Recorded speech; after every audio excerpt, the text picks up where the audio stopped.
अब यो फागुन 21 गते चुनाव हुन दिने हो कि राजनीतिक दलहरूले पुरा संरक्षण गरेका छन्। अब झापामा बालेन शाह उठ्ने भन्ने न्युज आइरहेको छ। अब हामीले के हो भने नि अब बालेन शाहले समर्थन गर्न लगाउनु घरबाट बुढापाकाको राजनीति देखियो। बुढापाकाहरूले गर्दा हामी यसरी वैदेशिक रोजगारमा बसेका आज 13 वर्ष भइसक्यो। केही नेपालमा केही उन्नति प्रगति भएको छैन। सधैँभरि यस्तै हो भने त हाम्रो पनि पछि भविष्यका बालबच्चाहरू पनि यसरी नै हामी जस्तै प्रदेश बाध्य हुन्छन् होइन। अब यसपालि चाहिँ अब युवा शक्तिलाई उठाउँ, युवा शक्तिबाट केही नयाँ हामीले अपेक्षा राखौँ।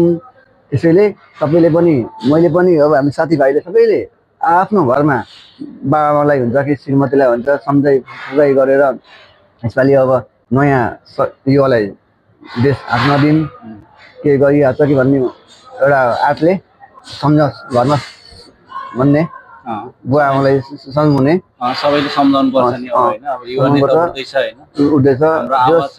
अब घन्टीलाई यसपालि चान्स दिउँ। म त अब त्यो पछिल्लो कालमा के भयो अघिको बारेमा के भयो हामी त नजाउँतिर। अब अहिले हाम्रो बालेन शाहलाई चाहिँ यनी हौ जिताउँ। हुन्छ, त्यही गर्नुपर्छ सबैले। हामी मिले त देश बन्ने हो हैन। हामी मिले त हो नि, हामीले नि त्यही भन्नुपर्छ। सबैले समर्थन त बालेनलाई नै दिनुपर्छ। अब त्यही हो, खुल्ला रूपमा अब बालेनलाई नै समर्थन गर्नुपर्छ।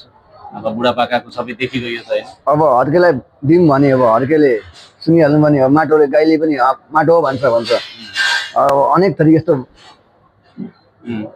भनौँ न अलिक बढी बोल्छ भने अलिक शब्दहरू उच्चारण अलिक प्रयोग उसको अलिक एटिट्युड बढी भयो भन्दा बुझ्नुपर्छ जनताले। त्यही भएर उसले अब गफ मात्रै हाँक्ने भयो जस्तो सोचिन्छन् होइन। हुन त हर्कतको पनि काम राम्रो छ, समर्थ छ हामीसँग। तर उसले अलिक अब उसले घमण्ड भनौँ न एउटा किसिमको घमण्ड छ उसँग, एटिट्युड बढी छ। ठिकै छ। म पनि पहल गर्छु मेरो तर्फबाट जति सक्दो हैन, पहल गर्छु। एकचोटि घन्टीलाई नै जिम्मा दिउँ। के गर्दछ हेरौँ न उसको पनि हैन। उसको नि भिजनहरू राम्रै छ जस्तो लाग्छ है। एकचोटि उसको भिजनलाई पनि कार्यन्वयनमा यसो गर्न दिउँ।